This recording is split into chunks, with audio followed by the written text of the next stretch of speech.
প্রচুর পড়তে হবে, প্রচুর মানে গাধার মতো পড়তে হবে। আমি যখন অ্যাডমিশন সিজনে লাস্ট 3 মাস তখন গাধার মতো পড়ছি। গাধার মতো কিরকম পড়ছি আমি বলি, মানে আমি কিন্তু এভারেজ স্টুডেন্ট, আমার দেখলেও তোমরা বুঝো আমি যে এভারেজ স্টুডেন্ট, আমি এক্সট্রাঅর্ডিনারি মানুষ না, এটা তো মানুষ দেখলেই বোঝা যায়। আমার ক্লাস করে তো তুমি বুঝো আমি যে মিডিয়াম ক্যাটাগরি স্টুডেন্ট, এটা তো দেখলেই বোঝা যায়।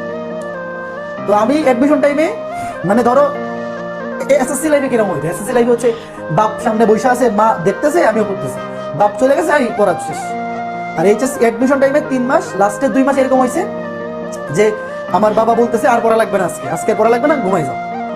তো যেই দিন থেকে তোমার এরকম হবে যে তোমার পড়াশোনা দেখা তোমার বাবা মা টেনশন করতেছে যে এমনি পড়লে তো এই আদা পাগল হয়ে যাবে, এমনি যদি এইভাবে পড়তে থাকে তাহলে তো আদা পাগল হয়ে যাবে, যখন তোমার বাবা মা এসে বলবে আজকে আর পড়া লাগবে না, ঘুমাবে না, তখন তুমি বুঝবা যে তোমার বুয়েটে চান্স পাওয়ার মতো, তোমার বুয়েটে চান্স পাওয়ার মতো একটা প্রিপারেশন হয়েছে।